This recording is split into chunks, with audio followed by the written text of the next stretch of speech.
diberikan tugas ya oleh UIB untuk mengajar mata kuliah pengembangan eh, apa namanya Bapak Ibu judul mata kuliahnya? Manajemen inovasi.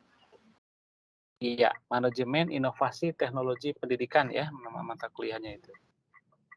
Gitu. Jadi manajemen teknologi pendidikan ya. Nah, manajemen ada inovasinya di sini ya. Manajemen inovasi teknologi pendidikan. Jadi mata kuliah ini, Bapak Ibu ya, ini sebetulnya mata kuliah yang cukup bahkan sangat aktual ya, sangat aktual sekali kaitan dengan masalah perkembangan teknologi yang ada saat ini. Gitu. Jadi kalau kita bicara teknologi ini, salah satu yang bisa memfasilitasi kita untuk belajar itu diantaranya mata kuliah ini. Ya. Makanya nanti dalam mata kuliah ini kita akan coba kaitkan dengan isu-isu ya, current isu yang cukup menarik untuk saat ini, yaitu bagaimana pembelajaran online gitu ya. Pembelajaran online, pembelajaran blended learning ya, pembelajaran juga yang disebut dengan virtual learning ya, virtual learning environment gitu. Jadi banyak istilah-istilah baru yang menyertai dari mata kuliah kita gitu. Nah, oleh karena itu Bapak Ibu ya, kita nanti akan mengkaji dan saya juga berharap di dalam mata kuliah ini meskipun ini adalah levelnya S2 ya, Bapak Ibu mungkin Bapak Ibu juga tahu ya. Saya juga mungkin di mata kuliah yang pernah saya sampaikan di pertemuan yang lalu bahwa kalau kita mengajar di S2 itu kita harus merujuk kepada apa namanya KKNI ya. Jadi kualifikasi nasional atau National Qualification Framework ya. Karena di situ disebutkan, dijelaskan rambu-rambunya, batasan-batasan kalau kita belajar kuliah itu di level apa dan Bapak Ibu harus bisa menghasilkan apa grade-nya itu. Itu ada di namanya KKNI gitu ya. Nah, di KKN ini kalau kita belajarnya di level S2 itu, maka Bapak Ibu itu akan diproyeksikan itu menjadi expert ya. Jadi expert itu para ahli. Para ahli yang dia punya kapasitas berpikir secara kompleks ya, yang disebut dengan HOTS ya, higher order thinking skill gitu. Jadi sebetulnya Bapak Ibu jangan terjebak nanti untuk mempelajari hal-hal yang sifatnya lebih teori, lebih praktis ya. Misalnya di dalam mata kuliah di level S2 itu lebih pada kemampuan analitik. Jadi kalau kita menggunakan taksonomi Bloom ini sudah masuk ke dalam kategori namanya higher order thinking skills ya. Seperti itu. Jadi dari mulai C4, C5, C6 ya. Jadi analisis, kemudian evaluasi dan juga create ya, menciptakan begitu. Nah, jadi makanya di dalam mata kuliah ini ya mungkin ini juga awal-awal di beberapa menit belakangan ya Pak, di menit pertama ini saya akan menyampaikan orientasinya dulu. Jadi mata kuliah ini nanti diharapkan Bapak Ibu akan menghasilkan satu kreativitas ya, satu karya, satu produk yang terkait dengan konteks mata kuliah kita di pengembangan inovasi teknologi pendidikan. Tapi produk yang dimaksud di sini juga tentu saja nanti akan kita lihat mana yang bisa merepresentasikan tuntutan dari mata kuliah ini. Ya. Nah, di semester yang lalu, ya produk salah satu produk yang dihasilkan oleh para mahasiswa itu adalah bagaimana mahasiswa mencarikan sebuah solusi, gitu ya, solusi-solusi untuk masalah-masalah pendidikan di Indonesia. Tapi kemudian solusinya itu kalau biasa kan begini, kalau dulu ya kalau ada tugas akhir dari mata kuliah ini, itu kebanyakan Bapak Ibu itu harus membuat dalam bentuk papers ya, dalam bentuk tulisan. Misalnya membuat makalah gitu ya, membuat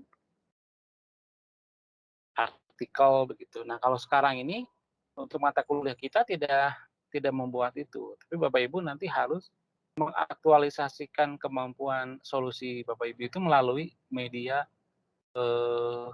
pembelajaran gitu, yang berbasis IT sebagai salah satu bentuk dari aplikasi teknologi pendidikan, inovasi teknologi pendidikan. Nanti saya akan memberikan beberapa alternatif ya yang bisa digunakan Bapak Ibu ya. Misalnya apa nanti menggunakan video gitu ya. Ada video explainers, apakah nanti menggunakan motion graphic atau Bapak Ibu nanti menggunakan misalnya eh, apa podcast gitu boleh ya. Bapak Ibu menggunakan podcast. Ya. Misalnya seperti ini nanti Bapak Ibu melakukan talk show misalnya gitu ya, talk show dengan siapalah gitu yang nanti ditunjuk gitu ya, sebagai partner Bapak Ibu untuk memberikan pertanyaan-pertanyaan yang terkait dengan yang gagasan yang Bapak Ibu ambil ya. Kalau Bapak Ibu misalnya, "Aduh saya sukanya nggak bisa monolog," gitu ya, "saya mah sukanya, eee, ditanya," gitu ya dalam bentuk talk show. Boleh nanti bisa Bapak Ibu buat, dalam bentuk podcast yang sifatnya dialogis gitu ya.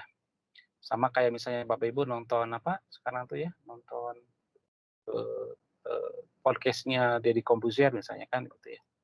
Kan Bapak Ibu juga sering mendapatkan mungkin pencerahan, mendapatkan tambahan informasi, meskipun selebihnya kan, lebih ke hiburannya kan begitu ya. Nah bagaimana podcast itu sendiri pun juga kita bisa isi dengan muatan-muatan yang lebih mengandung unsur, inovasi teknologi pendidikannya, itu nanti terletak pada kontennya. Nah jadi sekali lagi bahwa produk dari mata kuliah ini nanti Bapak Ibu ya harus bisa mencari solusi ya dari berbagai macam permasalahan dalam dunia pendidikan, tapi solusinya itu Bapak Ibu tidak dituangkan ke dalam bentuk paparan seperti hanya tulisan, tapi dalam bentuk media. Alhamdulillah di semester yang lalu, eee para mahasiswa di mata kuliah ini sudah berhasil dan alhamdulillah diapresiasi juga oleh manajemen di UIB ya, saya sudah sampaikan juga ke Pak Happy ya. Produknya bahkan nanti di-upload katanya di webnya UIB ya sebagai pelengkap dari kontennya. Nah, gitulah. Nanti gimana how to create-nya nanti saya akan sampaikan kepada Bapak Ibu tidak perlu was-was dari sekarang, tidak perlu ya kita santai aja ya. Kan kalau minimal ya kalau Bapak Ibu nge-vlog ini kan tidak susah kan ya Bapak Ibu ya. Kalau nge-vlog ini Bapak Ibu tinggal buka aja smartphone-nya, terus dibuka kameranya, terus Bapak Ibu bicara kan begitu, sederhananya kan begitu ya. Mudah sekalinya begitu, tapi tentu saja nanti kalau kita bikin video yang by design, nggak sesederhana itulah gitu ya. Mungkin kalau bagusnya sih ada editnya lah ya. Misalnya ada titling-nya gitu kan, gitu. Ada kemudian ada teks, capture-nya misalnya ada teks caption-nya itu lebih bagus gitu. Jadi mungkin itu salah satu gambarannya supaya Bapak Ibu nanti bisa siap-siap untuk masalah itu, ya. Apa sih yang Bapak Ibu nanti perlu sampaikan, perlu lakukan dari sisi kontennya, itu nanti berkaitan dengan, 4 masalah utama dalam pendidikan di Indonesia. Ya bukan 4 salah 5 atau berapa ya, eee, problem ya dalam educational, in Indonesia educational gitu ya. Pertama adalah masalah, quality ya, masalah kualitas. Jadi problematika di pendidikan di Indonesia itu salah satunya adalah masalah kualitas, masalah mutu pendidikan, gitu. Nah, kira-kira Bapak Ibu nanti akan mencari solusi dalam kaitan dengan, masalah pendidikan tuh seperti apa gitu, nanti dipikirkan. Nah, tidak perlu yang umum ya, bisa juga yang spesifik. Misalnya Bapak Ibu kebetulan kalau sekarang lagi tugasnya mengajar, misalnya kan Bapak Ibu mengajar pelajaran kimia misalnya, di SMA misalnya. Bapak Ibu kan sudah sangat lama tuh mengajar di kimia itu misalnya. Bapak Ibu misalnya tahu ada permasalahan yang biasa dihadapi oleh mahasiswa atau siswa ketika belajar kimia itu yang bagian mana. Nah, Bapak Ibu nanti bisa mencari solusinya. Apakah dengan menggunakan media, menggunakan bahan ajar ataupun apapun lah. Ataupun dengan menggunakan pembiasaan atau apapun yang bisa Bapak Ibu sampaikan di situ ya. Nah, gitu ya Bapak Ibu. Jadi nanti eh, masalah kualitas ini kan sekarang menjadi masalah yang cukup serius di Indonesia itu kan, dan itu terbukti dengan beberapa hasil survei, hasil pengujian, terutama yang paling banyak dirujuk ini kan diantaranya adalah masalah visa ya. Jadi literasi visa itu kan Indonesia itu masih sangat ketinggalan, bahkan sekarang udah kesalip sama negara yang baru kemarin-kemarin merdeka ya, seperti Vietnam. Nah, itu di antaranya. Jadi masalah kualitas kira-kira gimana? Kan nanti saya akan jelaskan kalau sudah bisa saya share, screen-nya, itu yang berhubungan dengan masalah bahwa teknologi pembelajaran ini nanti berangkat dari adanya permasalahan-permasalahan dalam dunia pendidikan. Nah, permasalahan tersebut nanti harus dicarikan solusinya itu dengan menggunakan pendekatan dari media pembelajaran ini. Nah, yang kedua, ini permasalahan pendidikan yang kedua itu adalah masalah yang berkaitan dengan masalah equity ya. Equity itu adalah pemerataan ya, masalah pemerataan pendidikan. Nah, pemerataan pendidikan itu mudahnya sih sebetulnya kita membandingkan saja ya, Bapak Ibu. Mudahnya membandingkan antara warga belajar yang seharusnya belajar dengan yang tidak gitu ya.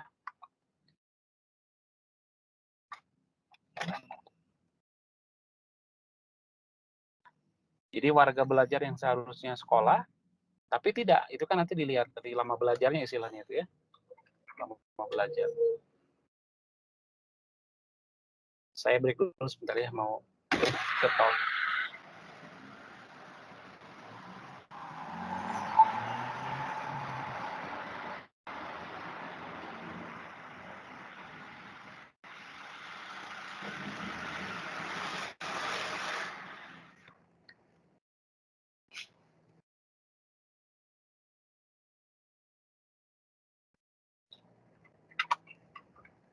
Oke, Bapak Ibu ya. Jadi yang kedua itu masalah pemerataan pendidikan ya. Kemarin survei penduduk di tahun 2020 dari BPS itu disebutkan bahwa dengan jumlah penduduk Indonesia sekarang ada 270 juta ya, jumlah penduduk Indonesia itu, warga belajarnya itu ya orang-orang para anak yang seharusnya menempuh pendidikan dari mulai TK itu sampai perguruan tinggi gitu ya, itu kurang lebih ada hampir 90 juta gitu ya. Nah, sementara kalau dari catatannya Kemendikbud, resminya ya, para warga belajar kita dari mulai TK sampai perguruan tinggi itu ada di angka sekitar 45 juta gitu. Jadi masih ada puluhan juta nih anak-anak gitu ya yang seharusnya sekolah gitu, tapi kemudian mereka tidak sekolah karena memang tidak punya kesempatan untuk bisa ikut dalam kegiatan pendidikan gitu. Nah, di sini juga termasuk masalah pemerataan ya. Dan memang realitasnya kan begitu ya Bapak Ibu. Dulu ketika saya SD gitu ya, ada 2 kelas tuh SD itu, tapi yang kemudian ikut sekolah itu sampai ke jenjang SMP itu hanya sekitar 3 orang begitu ya. Jadi sisanya itu yang banyak itu yang mereka tidak ke sekolah gitu ya, ada yang kerja, ada yang menikah gitu ya, macam-macam gitu. Sehingga fakta ini juga menunjukkan bahwa memang pemerataan pendidikan di Indonesia itu juga masih sangat jomplang ya, PR-nya masih sangat banyak. Kemudian juga dilihat dari rata-rata lama belajar Bapak Ibu ya, lama belajar itu di Indonesia itu dari hasil survei juga secara statistik ya disebutkan, kan sekarang jumlah penduduk Indonesia itu ada 270 juta ya. Kemudian kalau dirata-ratakan dari 270 juta itu ya, berapa sih mereka lama belajarnya tuh di Indonesia itu ada di angka 8 tahun. Kalau dirata-ratakan ya, berarti 8 tahun itu berarti SD ya, SD 6 tahun, berarti SMP berarti ya, SMP-nya pun juga belum tamat ya berarti. SMP-nya baru kelas 2, kurang lebih begitu kalau sesuai normal ya mereka masuknya di usia 7 tahun. Nah, jadi kalau kita lihat masalah itu rata-ratanya masih hanya 8 tahun mereka belajar, ini masalah yang sangat serius Bapak Ibu di Indonesia ini. Ya, kalau kita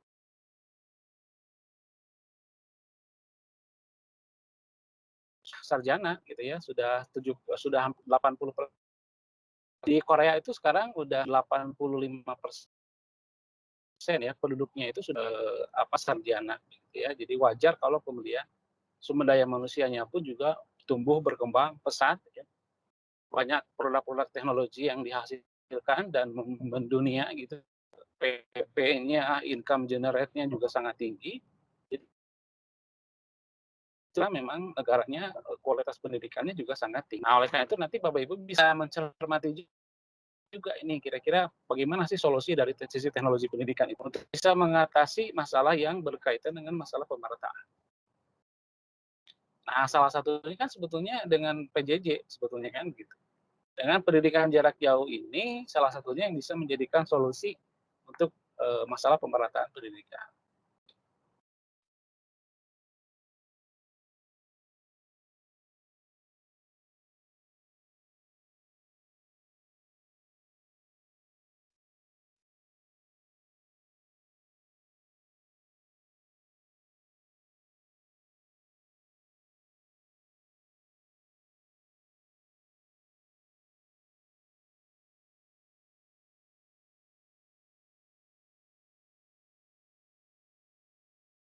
Setting apa ya teman-teman ya?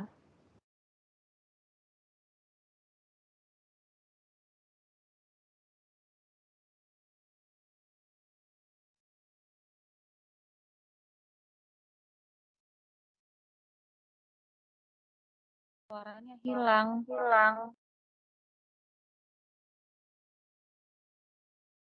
Kayaknya istirahat azan kayaknya, Bang. Ada azan. Bapaknya kayaknya keluar dulu ya.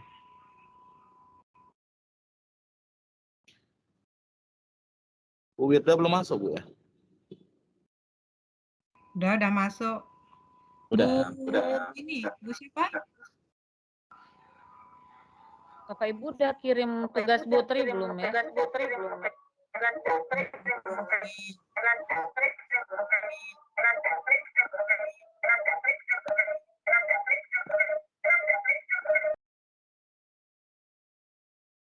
Halo. Iya, Ya, Pak. Pak. Tadi sempat hilang ya? Iya, Pak. Tadi kok sempat hilang Azan, ini Pak. sinyalnya ya. Tadi sampai mana ya?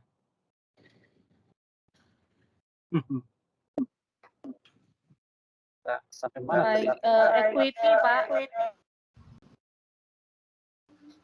Sebelum putus tadi apa yang saya sampaikan? PJJ Pak. Oh, PJJ. Oh, Yang berarti baru ya rata-rata putusnya. lama belajar tadi, Pak. Rata-rata lama Oh iya, belajar. rata-rata. Itu rata-rata lama belajar kita kan ada di berapa tahun tadi? 8.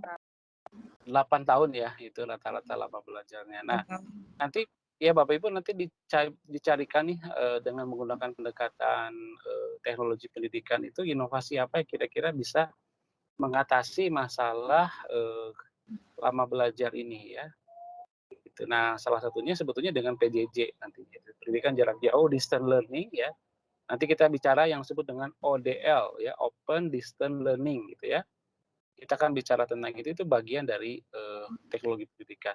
Jadi kalau Bapak Ibu sekarang banyak menggunakan Synchronous ya kayak Google Meet, menggunakan Google Team kayak sekarang itu ya, Team menggunakan LMS itu bagian dari aplikasi teknologi pendidikan gitu. Ya, dengan cara seperti ini kan kita tetap masih bisa melangsungkan perkuliahan kita meskipun harus jarak jauh. Sama juga persis seperti hari ini di masa lalu ya, sebelum teknologi ini berkembang, kalau saya misalnya dosen atau pengajar sedang dalam posisi yang tidak di kelas, itu kan tidak mungkin untuk melakukan proses perkuliahan ya. Kalau sekarang kan meskipun saya sambil di jalan, saya tetap masih bisa berinteraksi dengan Bapak Ibu. Nah ini salah satu bagian juga dari implementasi teknologi pembelajaran ya. Baik, kita lanjutkan lagi ya. Saya mohon izin masih belum bisa on kamera ya Bapak Ibu dan share screen ya. Kebetulan posisinya masih jalan ya. Yang penting suara saya bisa didengar dulu ya. Siap, Pak. Ya, oke. Jelas Pak. Ya, Pak. Terus ya. Terima kasih. Suaranya nggak ada noise-nya gitu, nggak ada ya? Jelas suaranya? Jelas, Pak. Jelas banget Pak. Baik Bapak Ibu, kita lanjutkan ya. Tadi saya sampai membahas bahwa salah satu ya fungsi dari teknologi pendidikan itu untuk dalam pendidikan di Indonesia ya. Nah, salah satunya begitu. Jadi lahir itu dalam rangka untuk menjadi solusi ya untuk berbagai masalah permasalahan yang ada di Indonesia. Nah, tadi saya sudah bahas ada dua permasalahan yang tadi sudah disinggung. Pertama masalah kualitas, mutu atau juga disebut dengan quality ya, dan masalah equity atau masalah pemerataan atau keadilan ya. Nah, keadilan ini juga terasa ya.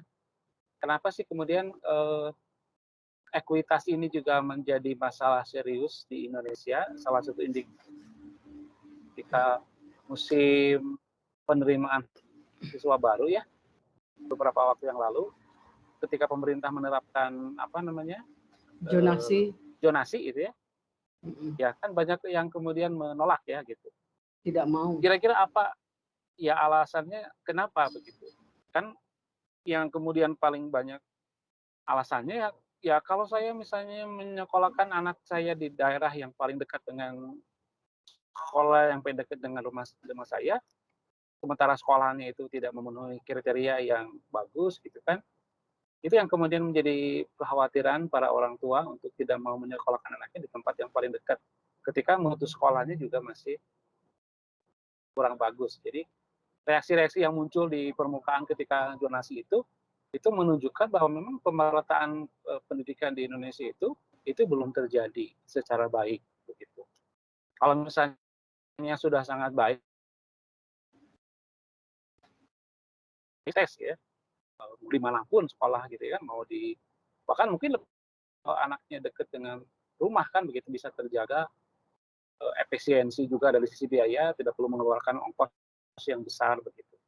Kalau di Jepang itu, Bapak Ibu yang mungkin sudah pergi ke beberapa negara seperti Jepang, itu kan yang namanya zonasi itu sudah sejak lama gitu ya, sudah sejak dulu. Jadi karena memang standarisasi pendidikan mereka sudah sangat baik ya, tidak ada gap ya di antara satu sekolah dengan sekolah lain. Nah di Indonesia ini yang namanya pemerataan itu tadi lama belajar, APK, angka partisipasi kasar ini kan juga menjadi satu indikator. Nah, seperti yang Bapak Ibu sudah ketahui kan kalau kita ingin mengukur ya keberhasilan sebuah negara, bahkan sampai level yang paling bawah misalnya katakanlah misalnya kecamatan lah gitu ya, yang paling bawah itu, gimana sih cara mengukurnya? Itu kan dilihat dari namanya HDI ya, Human Index ya. Juga dilihat dari namanya indeks pembangunan manusia ya, indeks IPM ya, indeks pembangunan manusia. Jadi ciri dari wilayah itu sudah maju atau tidak, lihat saja IPM-nya, indeks pembangunan manusia. Yang itu dilihat dari indikator 3 hal ya. Nanti kita lihat, kita nyambung ke pendidikan.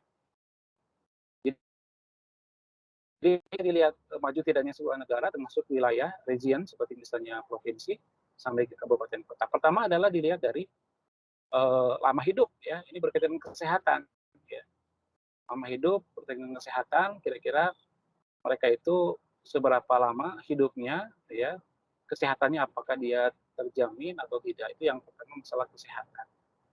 Ya kalau di kita kan ada isu-isu yang cukup sentral seperti ya, anak yang pertumbuhan fisiknya tidak normal karena memang dia kekurangan gizi gitu ya, kekurangan gizi yang baik sehingga dengan apa yang seharusnya tumbuh gitu ya.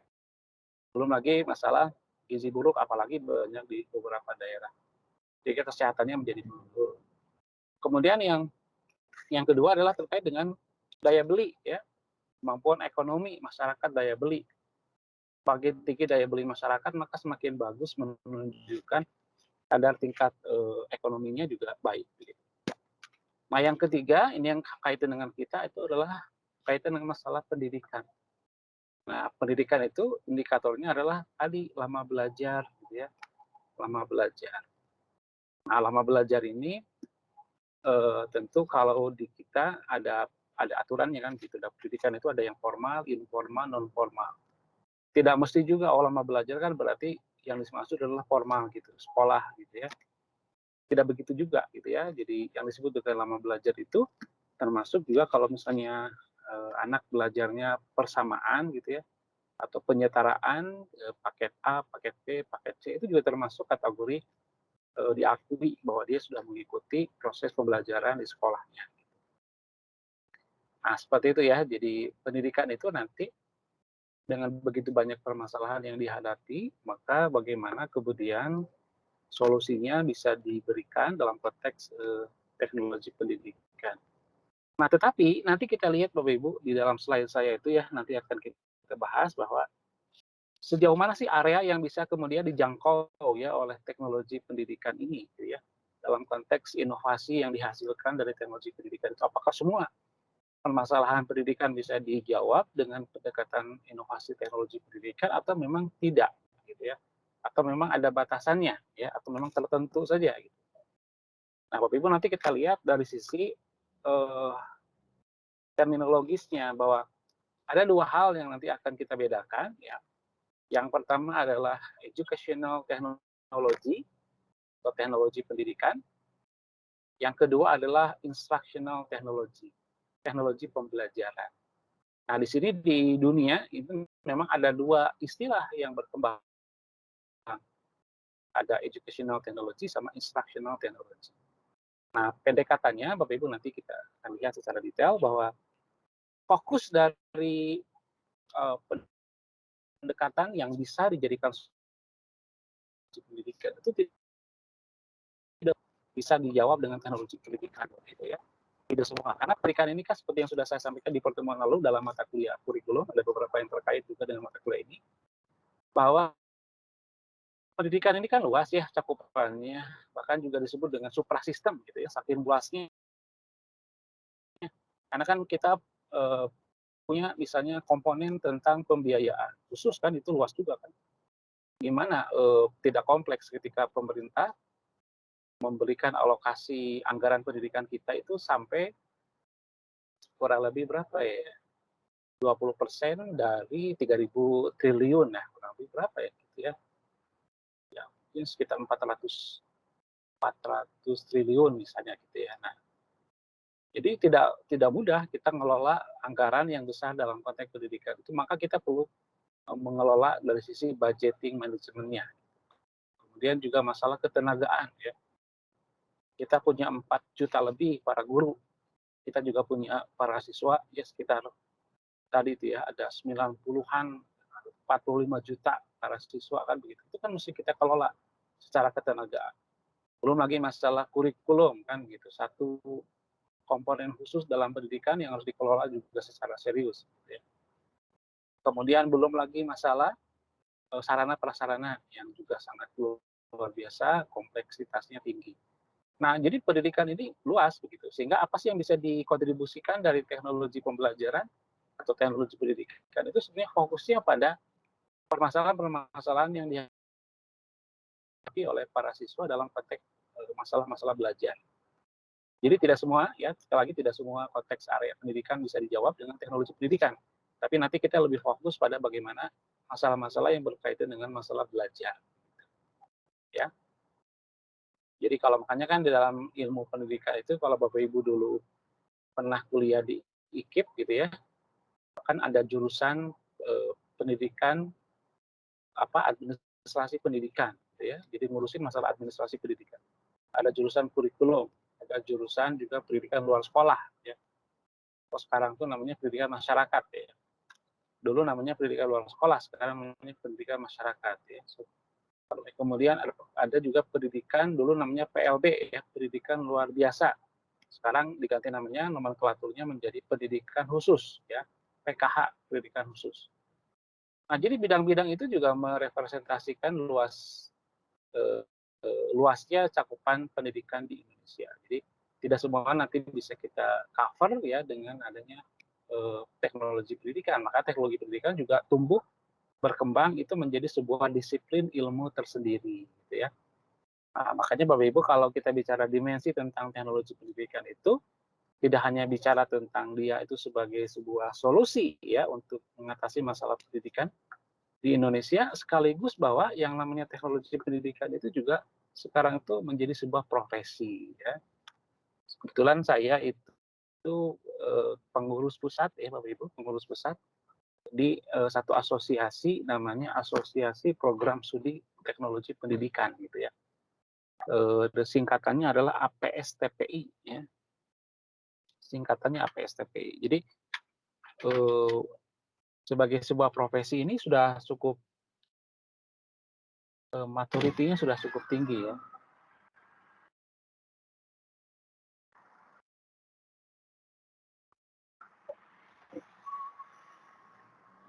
Kami di Indonesia itu punya kurang lebih ada 60-an ya program studi yang bergerak di pengembangan teknologi pendidikan. Jadi luas Bapak Ibu ya.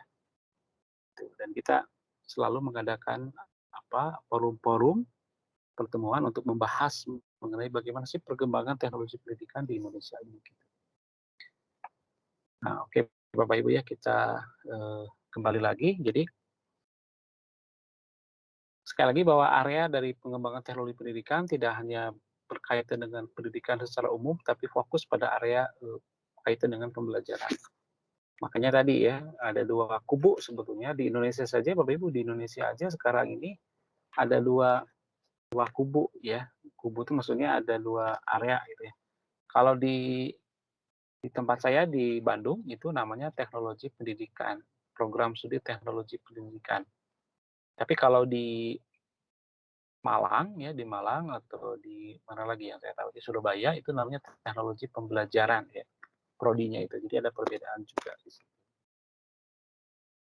Nah itu ya, jadi Bapak Ibu nanti kita bisa mendetailkan tentang masalah area ini ya, instructional technology atau educational technology gitu. Nah kemudian kalau di dunia itu kita menginduk ke satu organisasi internasional yang disebut dengan AECT ya. Bukan ICT tapi AECT yang nulisnya AECT gitu ya. Association Communication and Technology. Ya. Jadi sebuah asosiasi yang tugasnya mengembangkan konsep kerangka berpikir dan juga ruang lingkup dari pengembangan teknologi pendidikan dari waktu ke waktu ya. Jadi itu tugasnya memang seperti itu. Nah, salah satu yang nanti kita akan bahas dalam konteks teknologi pendidikan itu adalah bagaimana dimensi dari fokusnya itu terkait dengan masalah belajar gitu ya. Nah, oleh karena itu mungkin sekarang kita akan coba diskusikan ini sambil saya sedikit lagi ini untuk sampai lokasi ya. Bahwa salah satu core dari teknologi pembelajaran, teknologi pendidikan itu adalah bagaimana kita bisa memaknai tentang hakikat dari pembelajaran. Jadi, nah kalau teknologi pembelajaran itu menggabungkan istilah teknologi dengan konteks pembelajaran. Nah, Bapak Ibu sebagai guru-guru yang sudah sangat profesional dan sudah cukup lama gitu ya, Bapak Ibu mengabdi begitu, tentu Bapak Ibu sudah tidak perlu lagi ditanya sih apa sih namanya pembelajaran itu. Gitu ya.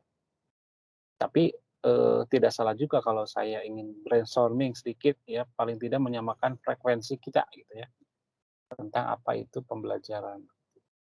Di zaman dulu ya, kita dulu kemarin saya sudah menyampaikan bahwa sejarah tentang kurikulum ya, bahwa kurikulum kita itu kan lahir tahun 1947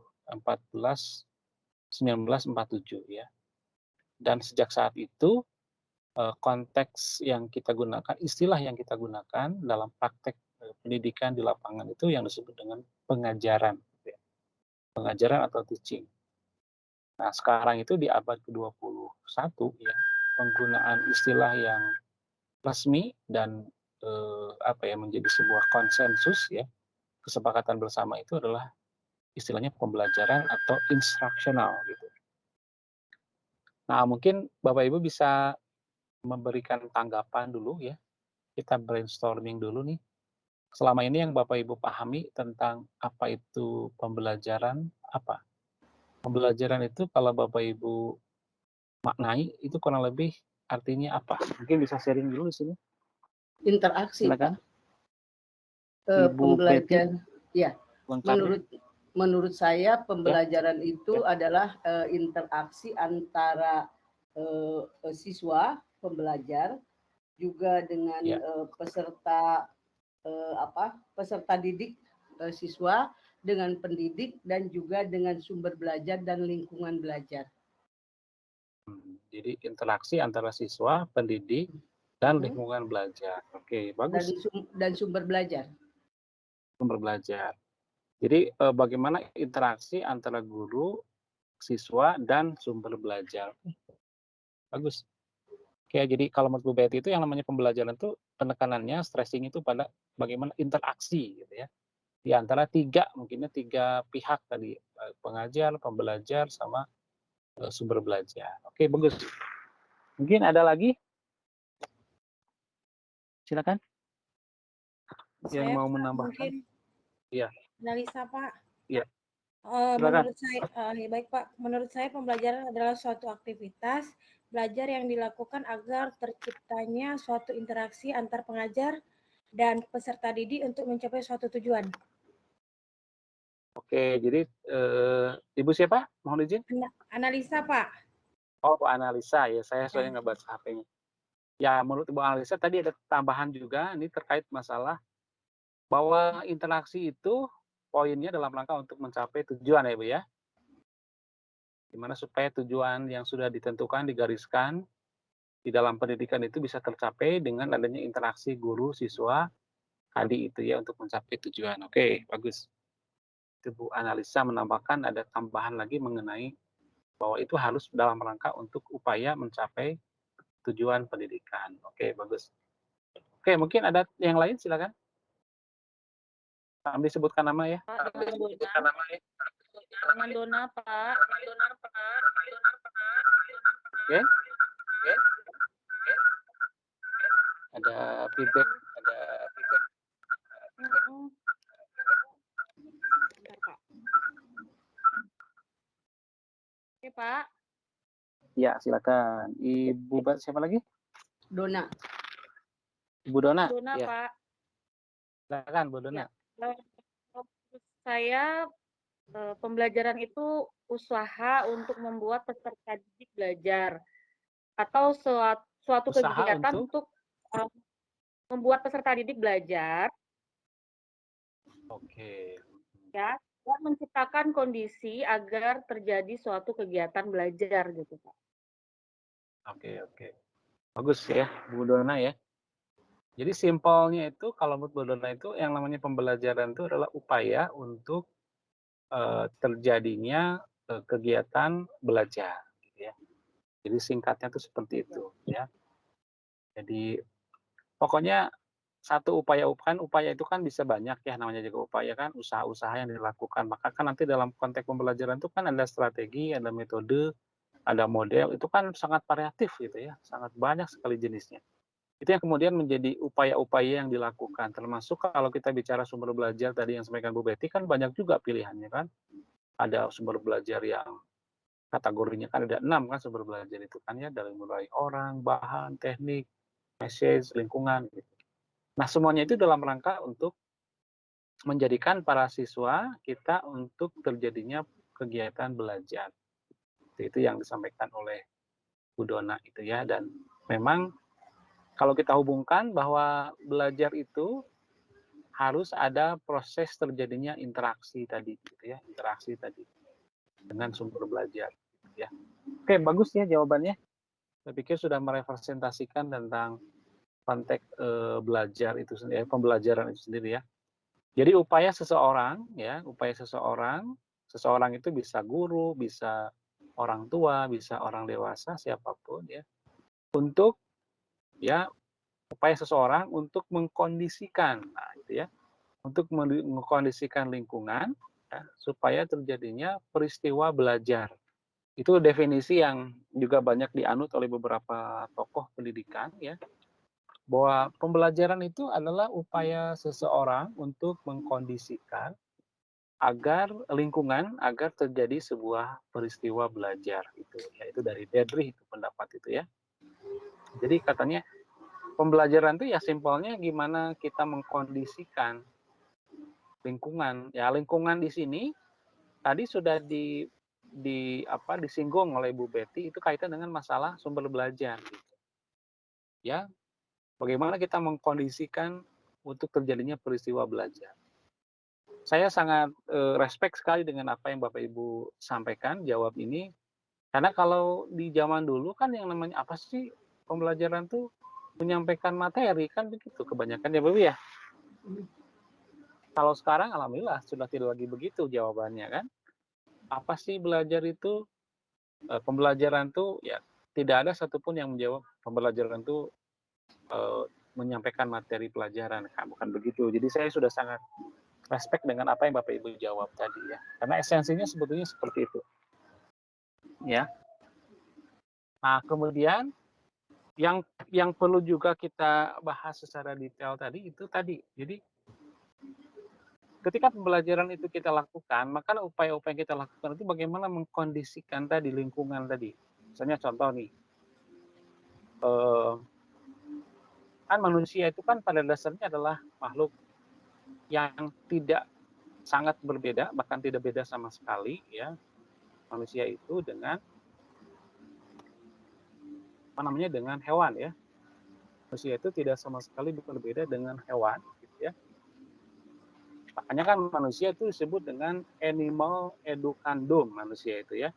Artinya binatang yang bisa dididik gitu ya. Jadi kalau manusia itu dibiarkan begitu saja tanpa ada pendidikan, maka dia itu sebetulnya akan cenderung seperti hewan, persis lah gitu ya.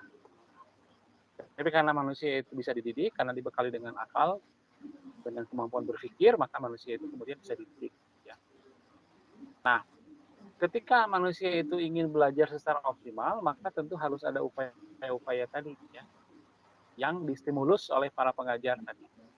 Misalnya pertama, dari bagaimana pesan itu bisa dipilih, didesain untuk disampaikan kepada para siswa berdasarkan kaidah-kaidah yang tepat ya. Tidak semua pesan itu bisa disampaikan oleh para pengajar kepada siswa.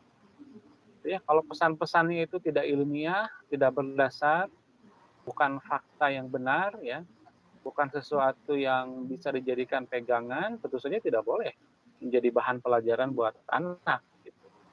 Misalnya Bapak Ibu bangun tidur gitu ya, terus kemudian mimpi sesuatu, kemudian apa yang Bapak Ibu tangkap dalam mimpi itu kemudian menjadi satu materi yang dibahas di kelas gitu kan, itu kan tidak sesuai. Atau misalnya hoax gitu yang paling banyak ya.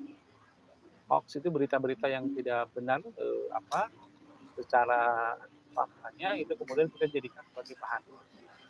Nah, jadi semuanya perlu didesain ya. Kemudian yang kedua, ini mungkin suaranya ada yang belum di-mute dulu ya, sebentar ya. Kalau nanti mau bicara baru di-mute. Mungkin Bapak Ibu di-mute dulu suaranya. Bu Betty, nah ya, terima kasih. Nah, jadi yang kedua, bagaimana kita mengkondisikan, tadi kan saya cerita tentang bagaimana mengkondisikan pesan ya. Jadi pesan itu kan dalam konteks teknologi pembelajaran itu ada pesan yang by design, ada pesan yang by utilize gitu ya. Kalau pesan by design itu pesan materi-materi pelajaran yang dirancang khusus kemudian disampaikan kepada para siswa untuk diajarkan, untuk dibelajarkan gitu ya. Salah satunya ya kalau dulu kan dalam bentuk buku paket ya, buku yang disiapkan oleh pemerintah kemudian diajarkan kepada para siswa. Nah, kalau sekarang ini karena sudah masuk kepada generasi digital, maka pesan materi pelajaran itu juga sudah bisa dikemas dalam bentuk yang sifatnya seperti halnya digital ya. Mungkin Bapak Ibu bisa buka nanti salah satu sumber belajar dalam bentuk bahan pembelajaran itu. Saya dulu pernah membantu Kementerian Pendidikan untuk membuat bahan ajar digital. Alamatnya di buku kemdikbud.go.id gitu ya. Di alamat buku kemdikbud.go.id itu di sana banyak sekali buku pelajaran interaktif, bahkan yang juga bisa digunakan untuk kurikulum sekolah penggerak juga. Gitu ya. Nah di situ juga sudah bisa digunakan beberapa buku bahkan yang sudah menggunakan teknologi yang terbaru, yaitu yang disebut dengan buku dengan versi 4.0 gitu, yang sudah dilengkapi dengan multimedia. Nanti Bapak Ibu bisa dicek ya, namanya di buku.kemdikbud.go.id. Nah, itu contohnya. Jadi pesan itu harus didesain, yaitu salah satu kontribusinya teknologi pendidikan juga, gitu ya. Bagaimana zamannya Pak Nuh ya, menterinya menggagas sebuah konsep kebijakan atau policy itu terkait dengan adanya BSE ya, buku sekolah elektronik, gitu ya. Buku sekolah elektronik. Nah, buku sekolah elektronik ini juga itu sudah termasuk kategorinya kontribusi teknologi pembelajaran, begitu. Nah, dulu itu kan ketika belum ada BSE itu banyak sekali permasalahan terkait dengan respon orang tua, katanya kenapa ini buku-buku di lapangan itu mahal gitu ya. Banyak orang tua yang kemudian mengeluhkan itu. Gitu. Zaman saya dulu sekolah, saya beruntung karena saya punya kakak ipar, bukan kakak ipar ya, apa namanya, anaknya uak gitu istilahnya itu ya,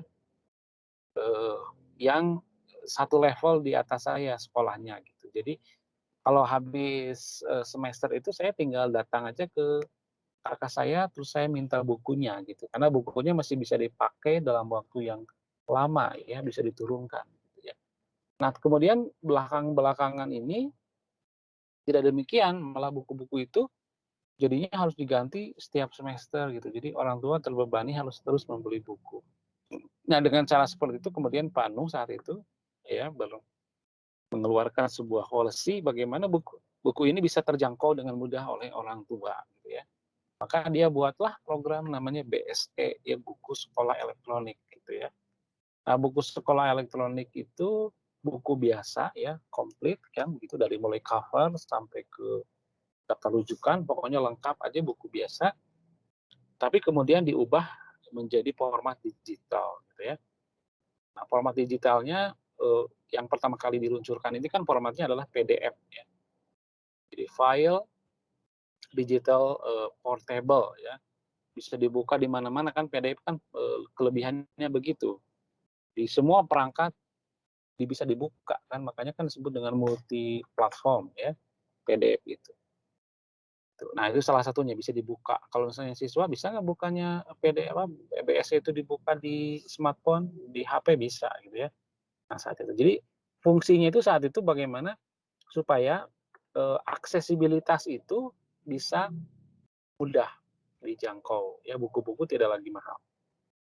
Nah, kemudian yang berikut ya, selain bagaimana mendesain konten ya, message, karena sumber belajar itu yang pertama diantaranya adalah message atau pesan.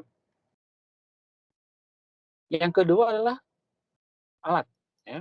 Bagaimana alat itu dikondisikan ya, karena bagian dari lingkungan juga oleh para pengajar itu untuk bisa digunakan oleh para siswa dalam belajarnya gitu ya. Makanya nanti di sini kontribusi media pembelajaran berbasis IT itu sangat kuat dalam konteks ini Bapak Ibu. Ya, seperti kita misalnya menyiapkan dulu ketika sebelum pandemi kan, Bapak Ibu pasti menyiapkan serangkaian alat yang diperlukan untuk belajar. Ada LCD projector gitu ya. Ada kemudian zaman saya dulu tuh ada OHP gitu ya. Ada televisi, ada radio, ada tape gitu ya.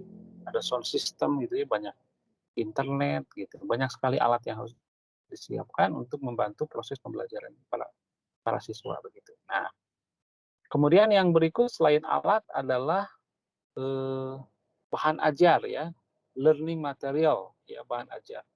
Itu bagian dari sumber belajar kita. Nah, bahan ajar juga mesti dikondisikan karena bahan ajar kan banyak tersedia, apalagi dengan internet ini kan berlimpah ruah itu kan konten yang ada di internet ini. Nah, tugasnya pengajar itu juga bagaimana mengkondisikan supaya si bahan ajar itu dalam bentuk learning material, dalam bentuk digital material ini bisa dioptimalkan oleh para siswa dalam belajarnya gitu ya.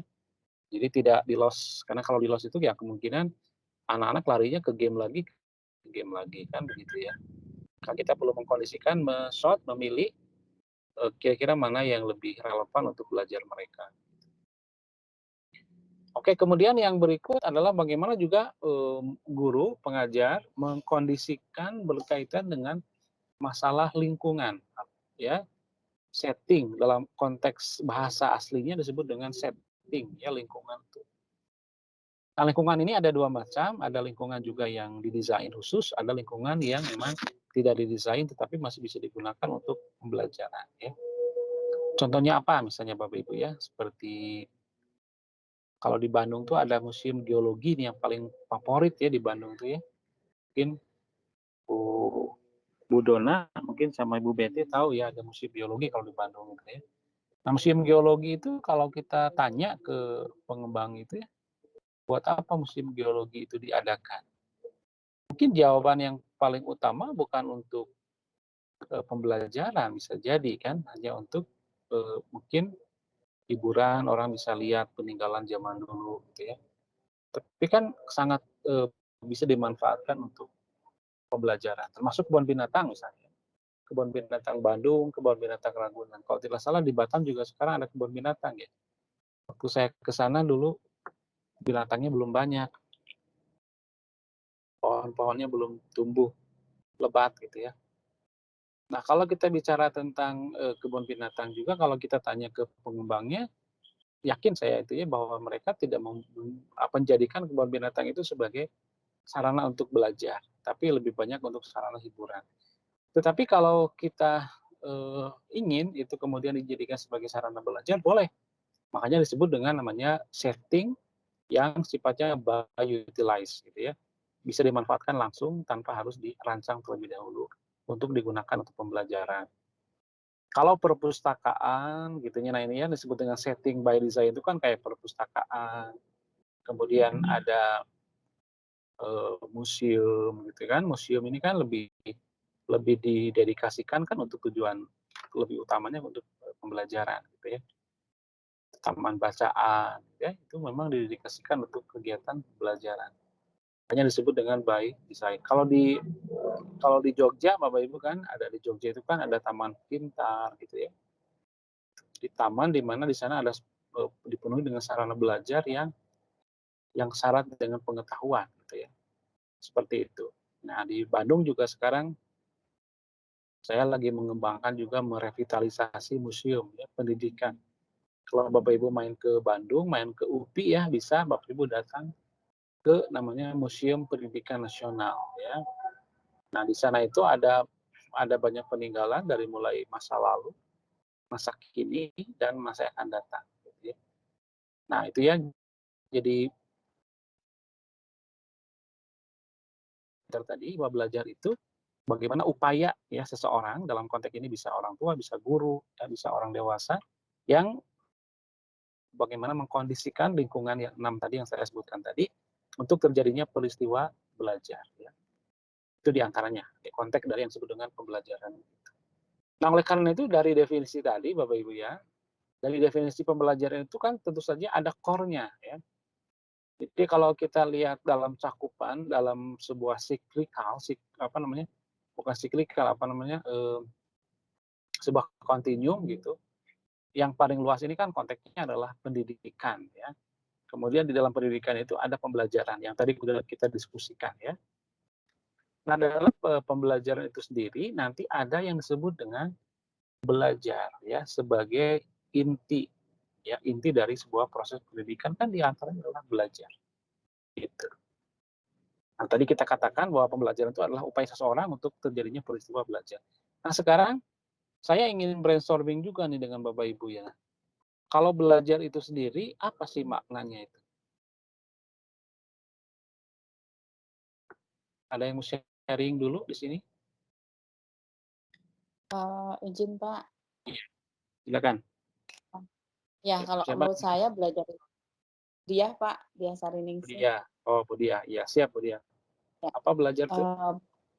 Belajar itu adalah sebuah proses dari yang tidak tahu menjadi tahu, jadi dari yang sudah tahu menjadi lebih tahu, lebih banyak. Mungkin itu. Dari yang tadinya tidak tahu menjadi tahu ya.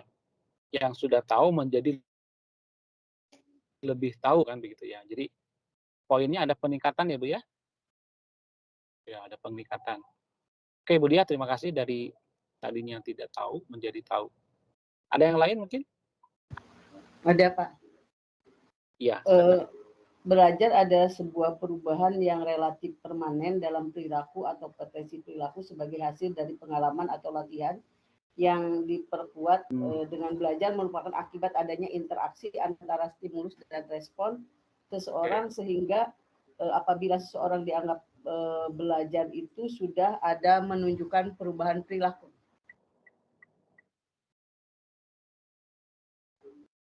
Ya.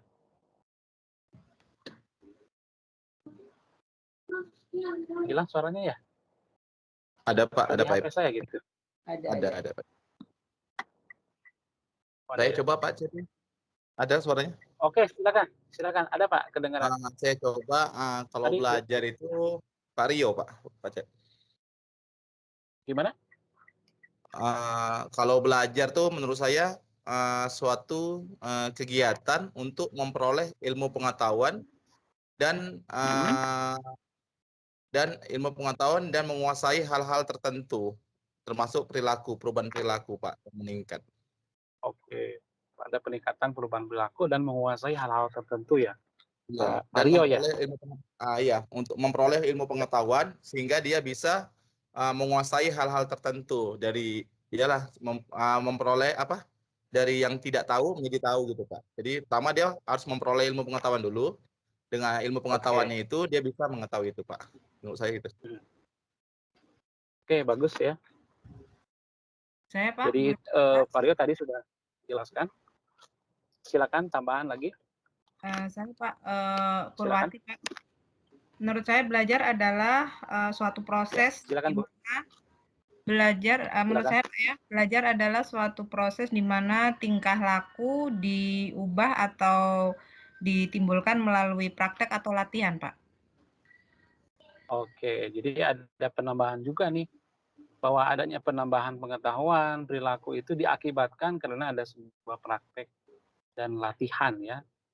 Ada istilah namanya drilling gitu ya, atau exercising lah gitu ya. Dia ada pelatihan yang dilakukan secara berulang-ulang sehingga pengetahuan, kebiasaan, dan perubahan perilaku itu juga diakibatkan dari proses itu. Oke, bagus ya. Tadi saya baris bawahi dulu yang disampaikan oleh Bu Betty ya, bahwa belajar itu diantaranya perubahan yang relatif menetap tadi ya, salah satunya itu juga ya. Belajar itu yang disebut dengan istilah keren itu namanya retense ya, atau retensi ya, jadi permanen gitu ya, relatif permanen menetap dalam jangka waktu yang lama gitu. Itu salah satu esensi belajar juga Bapak Ibu. Jadi belajar itu yang membedakan ini hasil belajar atau bukan gitu ya. Itu nanti dilihat dari hasilnya. Kalau hasilnya itu hanya bersifat short ya, jadi istilahnya short term memory gitu. Masuk dari telinga kanan bahkan keluar dari telinga kiri itu hanya sempat nempel sedikit gitu ya. Nah, berarti ada yang salah nih dalam proses pembelajarannya. Kalau tidak sampai pada yang disebut dengan long term memory ya, memori jangka panjang. Ini nanti akan Bapak Ibu bisa temukan dalam teorinya information processing dari Brunner gitu ya. Di Brunner mengatakan bahwa belajar itu memang pada dasarnya upaya untuk menghasilkan pemerolehan pengetahuan, informasi ya, hasil belajar perubahan perilaku yang sifatnya menetap dalam jangka waktu memori yang lama yang disebut dengan memori long term memory tadi. Nah, kemudian tadi ya sampaikan juga bahwa pembelajaran itu Bapak Ibu ya perlu ada tindakan-tindakan yang bentuknya action gitu ya. Ya, tidak hanya sekedar tiba-tiba karena ada beberapa perilaku yang juga tidak mencerminkan hasil belajar gitu ya. Ada beberapa perilaku yang mirip seperti hasil belajar padahal bukan gitu ya. Nanti kita lihat.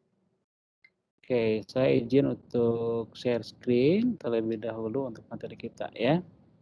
Sambil saya membuka share screen, tadi ada yang sempat terlewat juga ya. Tadi kan saya bicara tentang masalah pendidikan, yang nanti akan menjadi salah satu fokus ya. Kajian dalam teknologi pembelajaran, teknologi pendidikan itu kita berangkat dari permasalahan pendidikan yang ada di Indonesia ya. Nah, tadi saya sekaligus merecall tadi yang sudah saya sampaikan, permasalahan pendidikan itu yang umum apa saja Bapak Ibu tadi? Pertama masalah quality ya, terus apa lagi? Zonasi, Pak. Equity, Equity kualitas pemerataan dan equity, Pak. Ya, Equity, lama belajar, pemerataan. lama belajar dan pemerataan. Oke. Kemudian saya tambahkan lagi ini accessibility ya, akses. Jadi akses ini juga masalah yang cukup serius. Oke, ini diminta untuk di-record perkuliahannya. Saya record dulu ya. Ini permintaan dari record itu yang mana ya? Oh, ini nih. Oh, sudah ya, sudah di-record ya? Oh, sudah ya? Ya, Iya, sudah di-record kelihatannya. merah. Oke, sudah ada merahnya.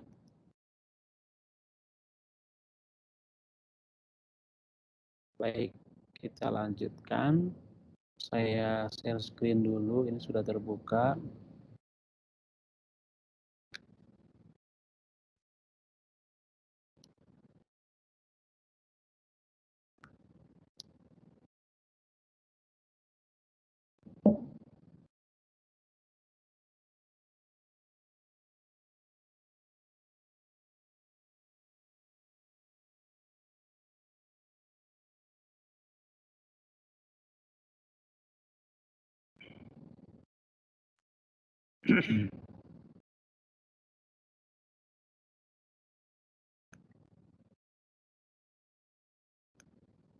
Sudah terlihat? Sudah, Pak. Sudah, Pak. Pak. Terima kasih. Oke ya, jadi ini judul mata kuliah kita ya. Tadi sudah disampaikan. Jadi saya agak sedikit mundur ya Bapak Ibu ya. Jadi tujuan mata kuliah kita ini namanya kompetensi mata kuliah. Jadi mahasiswa memahami konsepsi manajemen inovasi teknologi pendidikan, menganalisis kawasan dalam manajemen teknologi pendidikan. Jadi kawasan itu bidang-bidang apa saja yang harus menjadi area ya dalam pengembangan teknologi pendidikan. Kemudian juga mengaplikasikan bidang kajian inovasi teknologi pendidikan. Nah, jadi 3 saja yang pokok Bapak Ibu memahami konsep ya manajemen inovasi teknologi pendidikan, menganalisis ya kawasan manajemen teknologi pendidikan apa saja, dan kemudian yang terakhir bagaimana mampu mengaplikasikan bidang kajian inovasi teknologi pendidikan itu. Nah, salah satunya yang tadi saya ceritakan mungkin Bapak Ibu nanti bisa mengembangkan beberapa produk teknologi, termasuk sebetulnya ini kaitan dengan model. Ya, kaitan dengan masalah model pembelajaran Bapak Ibu. Jadi kalau model pembelajaran itu atau model pengembangan teknologi pendidikan itu salah satu yang harus menjadikan fokus kita. Kita lanjut ya.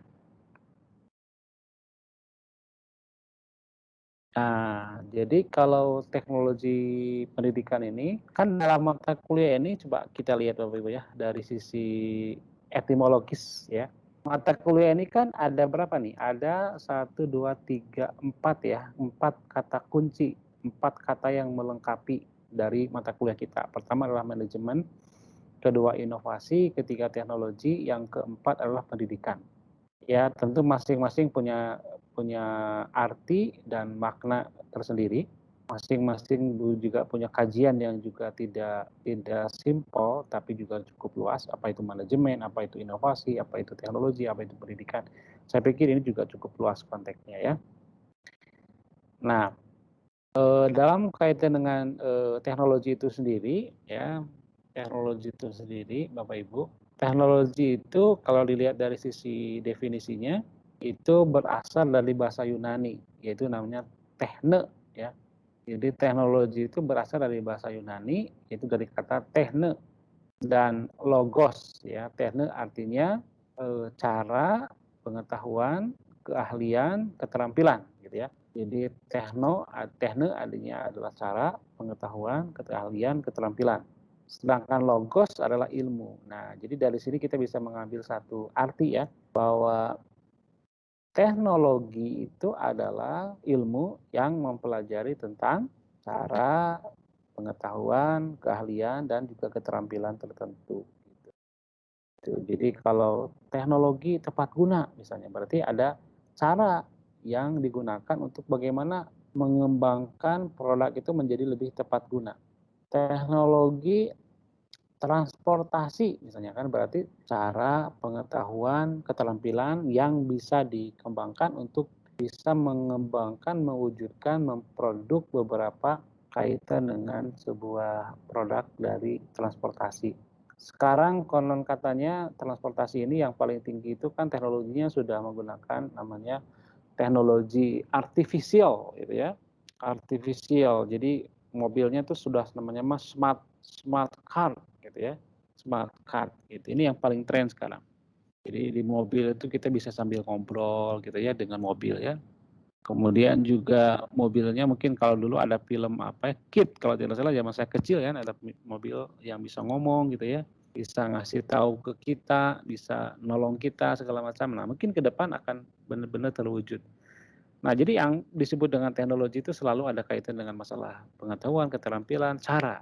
Gitu ya. Nah dalam kaitan dengan teknologi pendidikan juga sama gitu ya, artinya cara, teknik, pengetahuan, keahlian, keterampilan yang juga digunakan dalam konteks pendidikan gitu ya, gitu. Makanya tadi kalau kita bicara tentang masalah pendidikan yang ada di Indonesia itu kan bagaimana teknologi itu sebagai sebuah cara untuk mengatasi masalah itu gitu. Jadi kembali nanti ke sana gitu ya. Nah, ini yang tadi saya sebut ya, jadi equality, ya, equity, accessibility dan efisiensi ya. Jadi equality masalah mutu, equity pemerataan, accessibility masalah akses ya, jangkauan gitu ya. Masalah jangkauan untuk ke lembaga pendidikan gitu. Jadi di beberapa tempat di Indonesia ini dia memiliki jangkauan yang terbatas ya. Saya pernah melakukan survei di Jawa Barat ya, ditugasi oleh Pak Gubernur untuk on the spot lihat bagaimana kondisi daerah-daerah terpencil di Jawa Barat. Itu luar biasa sekali. Ada siswa yang harus melewati lembah, melewati saluran sungai gitu ya, untuk bisa sampai kepada lokasi sekolah itu. Jadi daerah-daerah yang sulit dijangkau seperti itu yang kemudian menyulitkan anak-anak untuk bisa bersekolah gitu.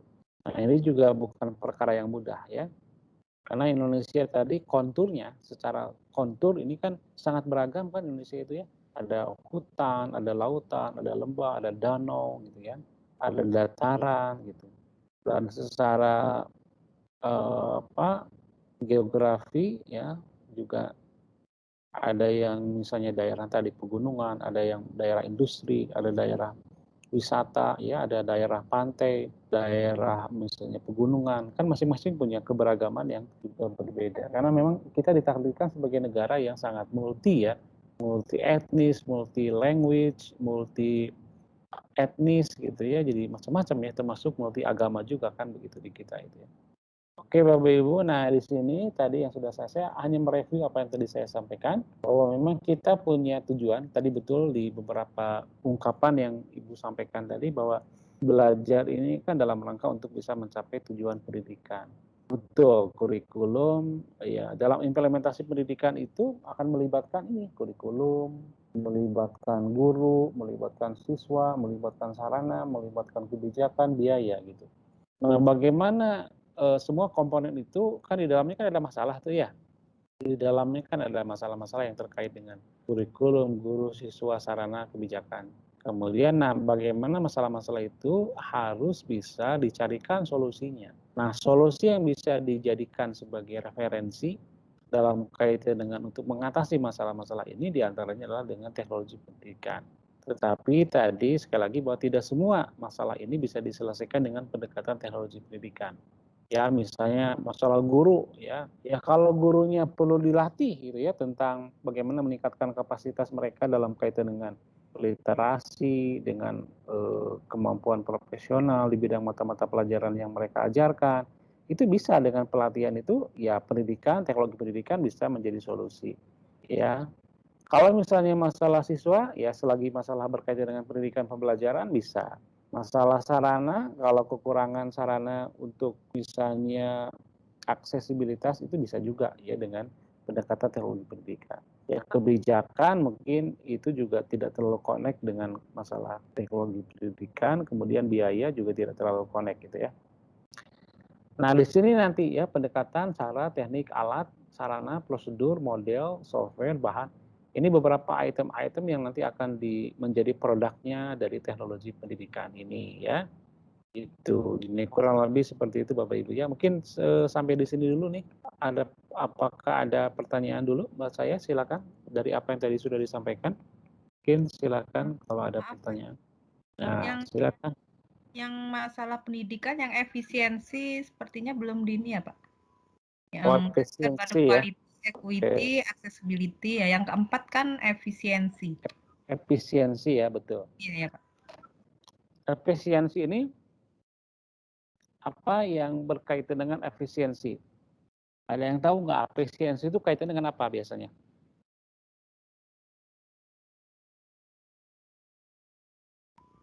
Kalau efektivitas kaitan dengan upaya untuk mencapai tujuan ya itu ya. Kita sepakat dulu ya. Efisiensi waktu Pak. Waktu. Oke, waktu terus apa lagi? Apa ya? Waktu ya. Usaha untuk mencapai tujuan Pak. Efisiensi. Hasil. Kalau tujuan itu Bu namanya efektivitas ya. Harus Efektivitas ya. dibedakan. Kalau efektivitas itu dalam rangka untuk mencapai tujuan. Tapi kalau efisiensi itu dalam rangka tadi sudah disebutkan masalah waktu ya. Gimana dengan teknologi pendidikan itu waktu itu menjadi lebih efisien, lebih apa namanya ya, lebih hemat lah gitu ya, lebih tidak mengeluarkan banyak hal dengan masalah waktu ini. Sekarang contoh gini Bapak Ibu. Ya. Misalnya ketika orang belajar, ya dulu ya, katanya Indonesia itu termasuk negara dengan waktu belajarnya yang lama juga gitu ya. Lama juga, sehingga apa? Sehingga untuk bisa mencapai gelar pendidikan S3 itu, belajarnya itu lama sekali gitu ya. Saya aja kalau dihitung-hitung ya, belajar itu sampai S3 itu berapa tahun ya gitu ya. Dari mulai TK dulu, saya dulu TK 2 tahun, tambah SD 6 tahun. Berarti berapa tuh? 8 tambah 7, 8 tambah 3. 11 tambah 3, 14. 14 sama 4. Tambah 4 S1 ya. Tambah S2. S2 3 tahun. 18. S3 3 tahun. Itu. Jadi berapa? 18. Jadi lupa lagi tadi namanya. 23 ya, Pak. 23. Bentar, saya matikan dulu biar kelihatan. Jadi saya bentar. Jadi kelihatan ya. Jadi saya pakai satu kamera, satu itu biar kelihatan. Ini dijauhin aja lah.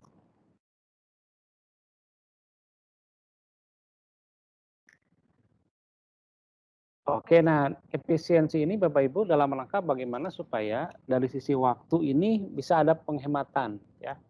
Sekarang ini ada di kita aja sekarang ada program yang disebut dengan namanya Fast Track ya. Mungkin Bapak Ibu masih ada yang tahu ya ada program Fast Track. Itu dengan menggunakan teknologi pendidikan belajar jarak jauh itu ada SP juga gitu ya, semester padat begitu ya. Memungkinkan tuh sekolah itu bisa lebih cepat waktunya ya.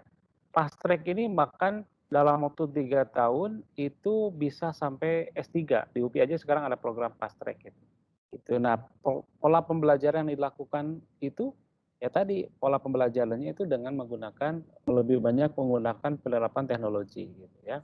Kemudian yang kedua, selain efisiensi dari sisi waktu juga masalah biaya ya. Masalah biaya.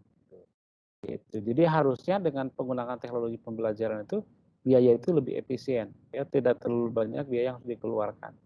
Ya meskipun secara umum kualitas pendidikan yang baik itu juga berbanding lurus dengan kebutuhan biaya, Bapak Ibu. Setuju nggak kira-kira? Iya? Bapak ada Sekedar. iya karena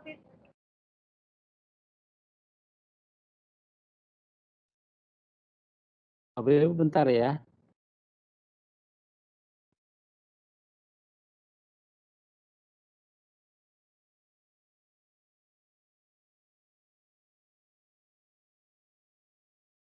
Bu Dona tuh yang ngerti. apa? Bu Dona yang ngerti tadi apa itu. Betul.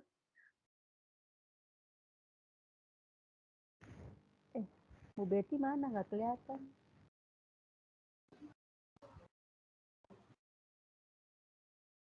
Dibuka kerudung.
Halo Bu Eka. Nah, Bapak Ibu kita lanjutkan ya, mohon izin tadi ada gangguan. Oke, silakan. Mungkin ada pertanyaan dulu ya sebelum dilanjutkan. Jadi efisiensi tadi ya baru nyambung ke sana. Jadi ini berkaitan dengan pertama masalah waktu ya, yang kedua adalah masalah biaya, ya, efisiensi itu. Yang ketiga masalah tenaga ya, tenaga itu harusnya lebih efisien. Saya ambil contoh begini nih ya, saya ambil contoh supaya langsung konkret ya Bapak Ibu, coba lihat ya. Saya akan demokan dulu ini produk teknologi yang ujung-ujungnya nanti bisa membuat pembelajaran kita menjadi efisien.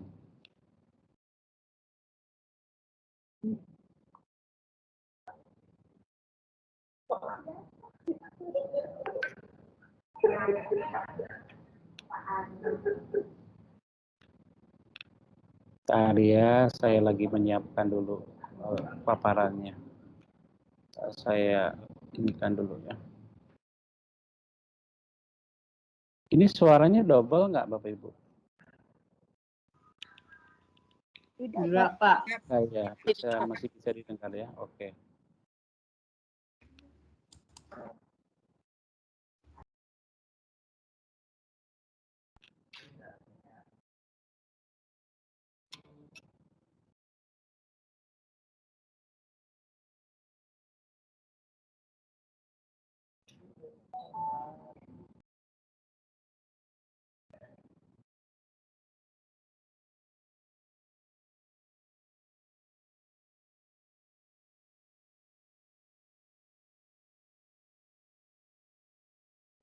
Nun bisa. Di dinyawa ya. Oh iya. Iya.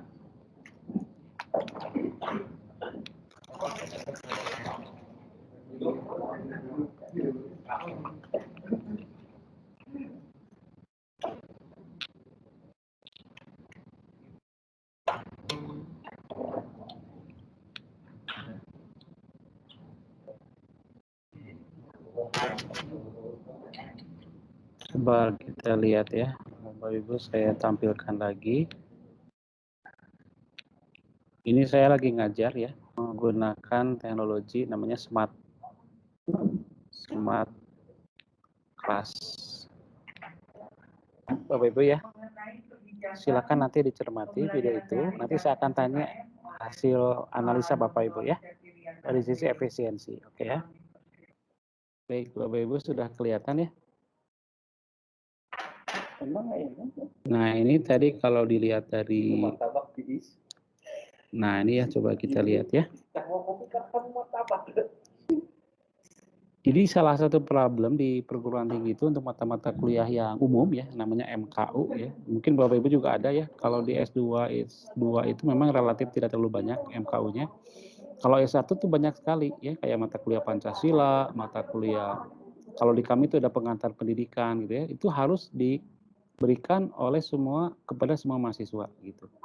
Tapi kan kelasnya banyak Bapak Ibu. Saya aja kalau ngajar kurikulum itu bisa keliling-keliling gitu ya. Kadang-kadang saya ke Jerman, kadang-kadang saya ke Perancis, kadang ke Arab gitu ya. Jadi prodi-prodinya maksudnya kan, prodi Perancis, prodi Arab gitu. Jadi keliling-keliling kan banyak gitu ya. Nah, kalau menggunakan teknologi pendidikan seperti ini, Bapak Ibu, saya ngajar di sini ya, dan kemudian ada sub-sub kelas lain yang bisa mengikuti perkuliahan saya gitu ya. Nah, seperti ini kan. Ini di layar ini di kelas yang berbeda.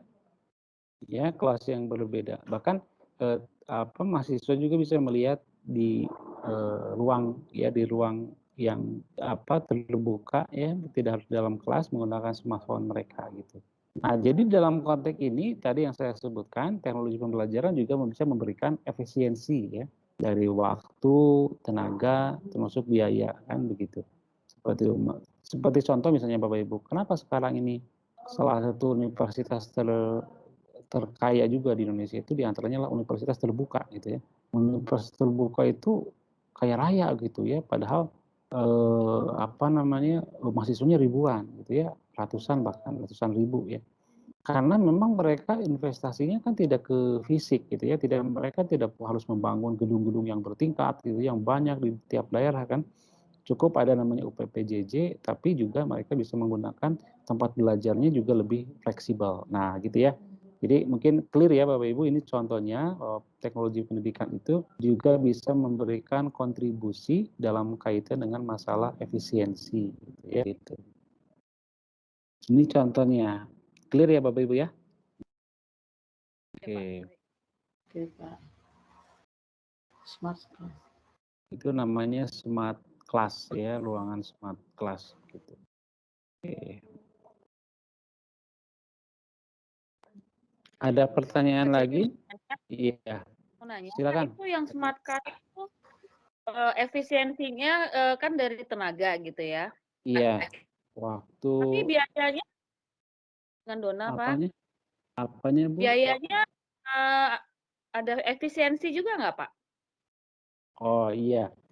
Nah gini, harus diperhatikan juga investasi masalah biaya itu. Memang ada investasi untuk penyediaan infrastruktur ya. Infrastruktur seperti misalnya ruang kelas ya tadi, peralatan, memang kita perlu menyediakan itu. Memang di awal kita harus menyediakan budget untuk masalah itu dan memang relatif cukup lumayan ya. Apalagi kalau kita misalnya beli smart TV ya, smart TV yang ukurannya 80 inch itu kan harganya sekarang masih 100 juta gitu ya. Tapi kalau dilihat dari keberfungsiannya dalam waktu yang lama itu malah jatuhnya juga lebih efisien gitu ya. Gitu. Karena kan teknologi ini kan hanya investasi di awal saja. Nanti kesananya bisa dipakai berulang, bisa paling tidak 10 tahun itu nggak masalah dengan teknologi itu ya. Gitu. Kalau misalnya contoh lah misalnya gini, beli laptop misalnya harganya, saya misalnya sekarang nih beli laptop dulu ya tahun 2000 berapa saya beli laptop itu Apple misalnya harganya itu saat itu masih sekitar 13 juta 2011 gitu ya. Mungkin saat itu agak mahal kelihatannya. Tapi dari sisi fungsinya yang kita bisa gunakan setiap hari, kita menyajikan materi yang berulang-ulang dengan penyimpanan data yang ada di dalamnya itu saya pikir udah bisa menghasilkan begitu banyak benefit ya yang kita peroleh dari satu perangkat itu ya. Jadi memang kelebihan investasi di bidang teknologi itu memang di awal itu ada cukup lumayan kita mesti investasi, tapi dari sisi ketergunaannya itu bisa repeatable, bisa berulang-ulang gitu ya, bisa sustain gitu ya, seperti itu.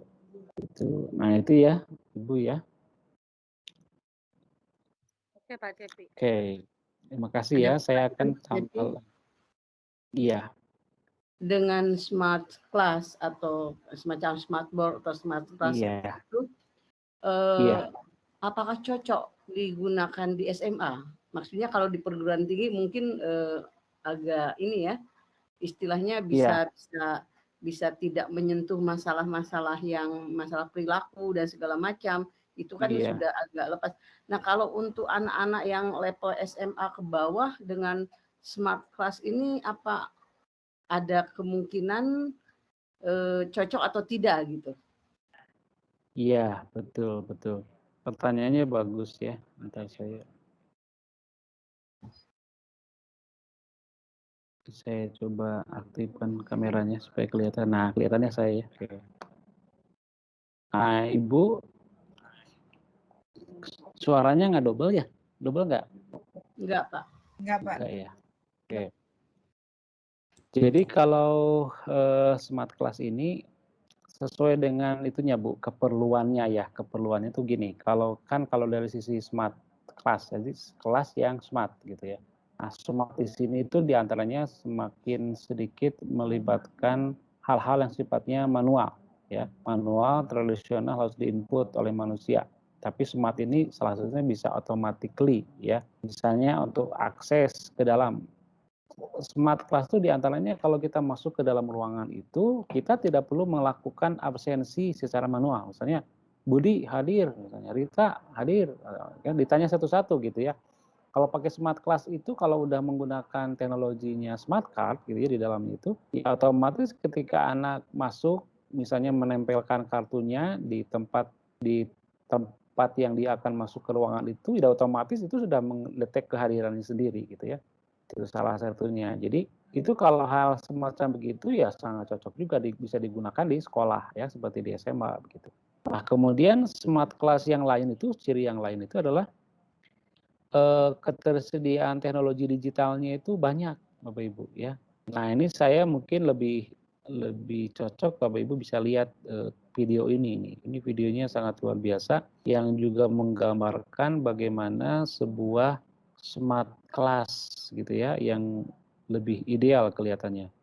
Oke, ini saya coba putar lagi videonya.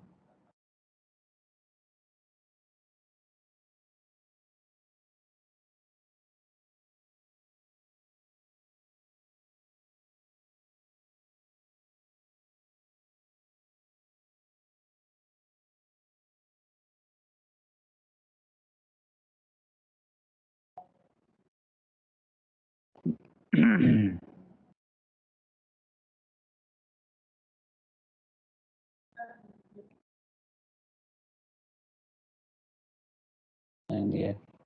Saya share screen lagi ya. Coba diamati Bapak Ibu sejauh mana keterlibatan teknologi termasuk smart class dalam video ini ya. Mungkin ada komentar?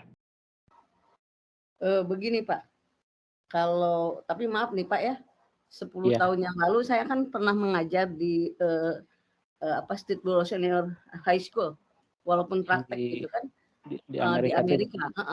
Dan di Amerika memang smart board itu di tiap kelas gitulah, di tiap Iya, kelas tiap itu kelas ada ya. smart board. Nah, tapi kalau di SMA 2 nih sekarang ada smart board 1 Pak, hanya 1. Gimana Bu? Ada apa? SMA 2 Tanjung Pinang sekarang saya. Iya. Ada Oh gitu. smart board 1, tipenya yang tipe berapa gitu kan tipe-tipenya itu berbeda-beda. Nah, tetapi akhirnya karena cuma 1 yang mengoperasikannya juga tidak tahu harus bagaimana, tidak banyak juga yang mengerti gitu kan. Yang akhirnya ya dipakai sebagai ini aja, sebagai apa? Sebagai kalau rapat di ruang rapat ya semacam yang biasa saja gitu loh. Jadi tidak digunakan itunya. Nah, ini permasalahannya di Indonesia ini adalah alih teknologinya, Pak. Jadi di SMA 2 punya 1, terus di SMA kalau tidak salah ini pembagian waktu itu SMA 2, SMA Pelita Nusantara dari pemerintah Pak satu-satu, tapi cuma satu dan tampaknya tidak bisa digunakan secara maksimal. Nah ini bagaimana Pak? Yang satu itu apa Bu alat namanya? Smartboard. Oh, smartboard. Ya. Hmm. Itu sebenarnya smartboard itu yaitu teknologi yang ada di mungkin 10 tahun yang lalu sebetulnya itu ya. Betul. Ya, jadi sudah lama itu. Jadi board yang elektrik yang bisa juga nanti diproyeksikan, berfungsi juga sebagai proyektor kan. Kemudian juga bisa ngeprint out sebagai juga kalau komputer. juga. Beberapa generasi teknologinya sudah berkembang cukup banyak Bu dari situ tuh ya. Betul. Memang itu kelemahannya di smartboard itu pertama harganya mahal sekali Bu itu teh ya. Jadi keterjangkauan sekolah untuk memiliki sendiri itu agak berat itu ya saat itu. Kemudian juga memang karena memang dia mahal dan eksklusif juga kelihatannya penggunaannya juga jadi istilah sunatnya jadilah hariwang gitu ya dalam menggunakan itu, takut rusak gitu ya. Hati-hati. Jadi makanya banyak iya, jadi rusak karena tidak dipakai ya. Jadi banyak digunakan itu hanya untuk keperluan administratif kayak rapat gitu ya. Betul. Saya juga mengamati banyak di tempat saya juga ada beberapa dari program bantuan dana dari ASEAN Islamic Developing Bank dulu, ada IDB dulu memberikan dana untuk salah satunya untuk itu. Akhirnya memang banyak rusak karena memang tidak dipakai dulu ya tuh ya. Nah sekarang itu kemudian orang menyempurnakan lagi membuat namanya teknologi interaktif proyektor ya. Interaktif proyektor itu jauh lebih murah lagi ya. Harganya sekitar 35 juta itu ya. Meskipun dengan harga segitu juga kalau dibandingkan dengan proyektor biasa kan bisa beberapa kali lipat gitu ya. 3 kali lipat lah. Proyektor biasa kan mulai dari harga 5 juta gitu ya. Berarti kan bisa beberapa gitu ya, beberapa produk kalau kita belikan itu. Tapi memang keunggulannya juga banyak ya. Keunggulannya juga banyak. Sekarang itu yang paling terakhir itu namanya televisi digital itu ya, flat screen yang paling banyak produknya itu salah satunya kalau kita sebut merek diantaranya adalah namanya Horion. Gitu ya. Ada Horion itu produk dari China tapi memang cukup lumayan terkenal gitu ya. Gitu. Nah Bapak Ibu jadi sebetulnya itu hanya bersifat alat aja ya, device aja ya. Tapi yang juga lebih penting juga selain ada ketersediaan alatnya itu adalah bagaimana itu kita fungsikan sedemikian rupa untuk mengoptimalkan proses pembelajarannya gitu. Karena teknologi itu tidak serta-merta hanya bicara tentang wah ini teknologinya harus disediakan. Teknologinya harus ada, bukan hanya sekedar itu. Tapi juga bagaimana ini dioptimalkan untuk kegiatan pembelajaran. Seperti yang Bapak Ibu lihat tadi kan dalam video ya. Video itu menggambarkan bagaimana pembelajaran yang sudah teknologinya juga banyak, satu sama lain terhubung dengan para guru, para dosen, para pengajar, kemudian juga terhubung dengan para siswa ya, tersimpan dalam satu database gitu ya. Kemudian juga mereka juga bisa belajarnya secara lebih luas, baik itu di rumah dibantu orang tua, di luar juga dibantu oleh praktisi gitu ya. Ini sangat beragam sekali. Kemudian pembelajaran berpusat pada siswa kan terlihat sekali tadi bagaimana aktivitas itu jauh lebih dominan dari sisi para siswanya dibandingkan dengan para gurunya ya. Gitu. Nah itu yang barangkali poin-poin ini yang penting. Bahkan teknologi printed printing digital tadi itu juga sangat luar biasa ya, 3D printing gitu ya. 3D printing juga sekarang ini kalau Bapak Ibu mau membeli kan harganya juga udah relatif lumayan terjangkau kan. Kalau tidak salah itu harganya sekitar berapa ya, 12 jutaan atau berapa itu ya. Jadi tidak terlalu mahal juga gitu ya. Nah itu jadi fungsi untuk kegiatan pembelajarannya itu yang paling penting ya. Kalau device ini kan hanya sebagai alat gitu yang bisa membantu bagaimana pembelajaran. Seperti yang tadi dilakukan oleh guru tadi itu kan menggunakan model pembelajaran project ya. Judul asli dari video tadi itu namanya Project Bridge ya. Jadi membuat jembatan ya. Tapi dengan melibatkan siswa ya dari mulai demonstrasikan oleh guru. Ujungnya adalah bagaimana siswa mempresentasikan produknya di hadapan siswa yang lain. Ini kalau kita menggunakan melihat apa namanya yang 21st century skills ya Bapak Ibu ya. 21st century skill ini kan ada 4C ya. 4C ini kalau kita lihat dalam video tadi rasa-rasanya udah hampir semuanya terpenuhi ya, betul nggak? Dari mulai critical thinking kan, menganalisis gimana supaya jembatan ini tidak roboh gitu ya, gimana caranya menganalisis gitu ya, secara berpikirnya, dampak sosialnya segala macam gitu. Kemudian C yang kedua kolaborasi, kan tadi kita lihat ada kolaborasi di antara siswa ya, mengerjakan gimana nih proyek ini udah harus bisa berhasil, masing-masing mereka dibagi perannya, bagi tugasnya, si A harus begini, si B harus begitu dan lain-lain kan. Kemudian ada juga C yang berikut ya, kolaborasi, critical thinking, sama apalagi communication skill ya. Di akhir sesi kan para siswa harus mengkomunikasikan ini produk ini kepada halayak teman-teman di kelasnya. Ya, ini sangat bagus sekali.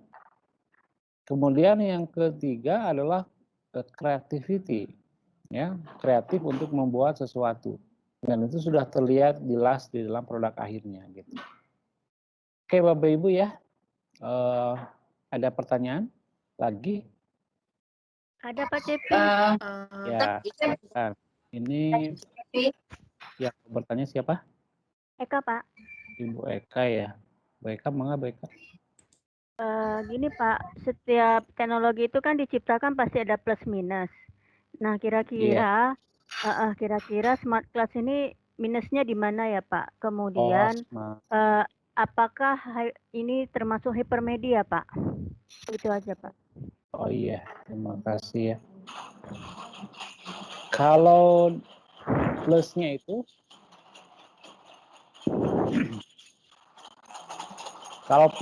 memang banyak sekali dibandingkan dengan minusnya kalau menurut saya. Minusnya mungkin apa ya? Sebetulnya nggak apa ya, sebetulnya lebih ke tantangan sebetulnya ya, lebih ke challenge aja sebetulnya kalau untuk itu. Minusnya mahal. Kalau minus itu kalau saya amati, kira-kira apa Ibu? Ada nggak minusnya Bu? Kalau Bapak Ibu? Selain mahal, apa tidak bisa membuat orang lebih malas berpikir, mencari tahu? Menjadikan orang malas untuk berpikir atau mencari tahu Pak, salah satunya apakah termasuk Pak ya Pak ya? Justru malah lebih terstimulan untuk lebih banyak ya. Kalau saya melihatnya kalau begini Pak. Iya, silakan Bu. Teknologi ini memang canggih gitu kan, sebetulnya sangat mempermudah kita untuk mencapai pembelajaran yang sempurna sebetulnya.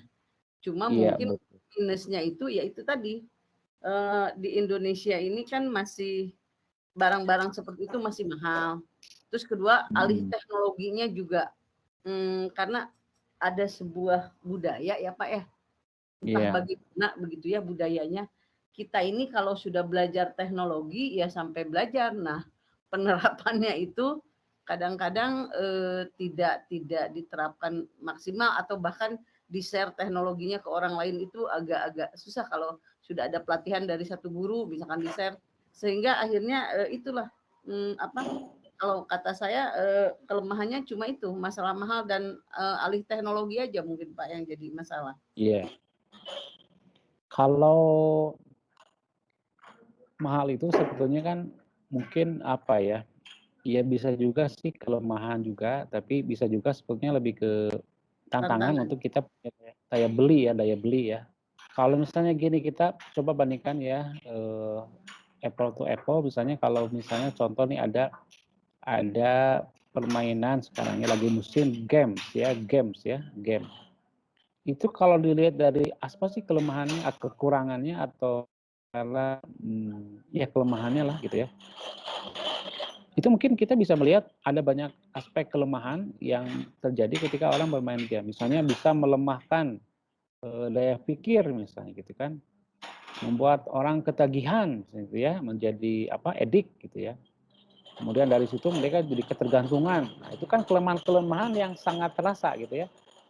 Kalau kita bandingkan misalnya dengan game. Secara fisik makan ada seperti misalnya orang main game itu tulangnya itu akan ada perubahan karena dia terlalu banyak duduk misalnya, terlalu banyak membungkuk misalnya, dan lain-lain ada.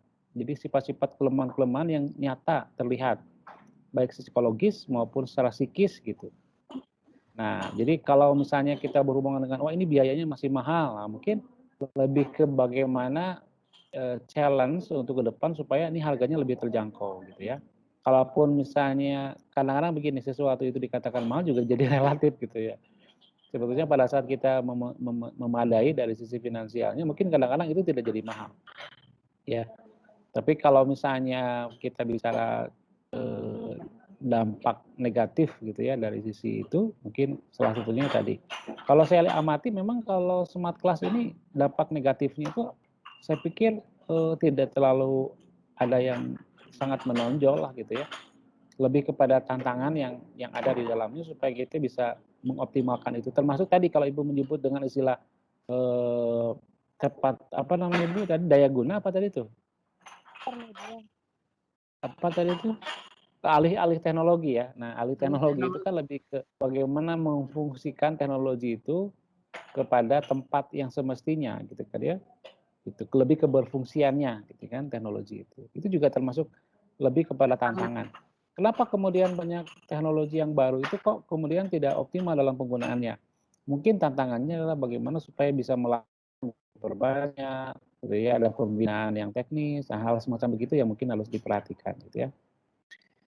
Oke, nah sekarang mungkin kita sampai jam berapa? Jam 10, jam berapa? Kemarin 21.30 Pak. Jam 9. Ya. Kemarin mah kalau tidak salah jam 9. Jam 9. Oh 9. Ini Ya. 9. Ini jam berapa ini? 25.9. 9 kurang 1 menit, Pak. Oh, kurang 1 menit. Ini udah pas. 21.00 di jam saya nih. Iya, ini baterai saya tinggal 5% lagi nih. Jadi hari ini Lanjut itu besok, Pak. ya sangat melelahkan sekali hari ini tuh. Dari pagi sampai sekarang. Istirahat. Iya, harus istirahat ini. Mudah-mudahan sehat ya Bapak Ibu ya. Amin, Gitu. amin, Yang penting amin. bahagia lah ya. Karena Iya, Pak. bahagia itu meningkatkan imunitas kita ya. Capeknya juga kalau kitanya bahagia mah insya Allah ya. Siap. Gitu.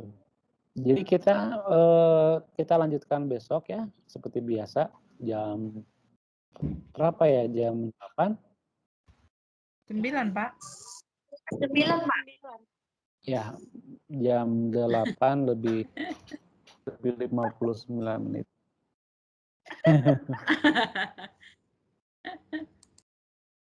Ya, nanti ketemu lagi di kelas besok ya Bapak Ibu ya.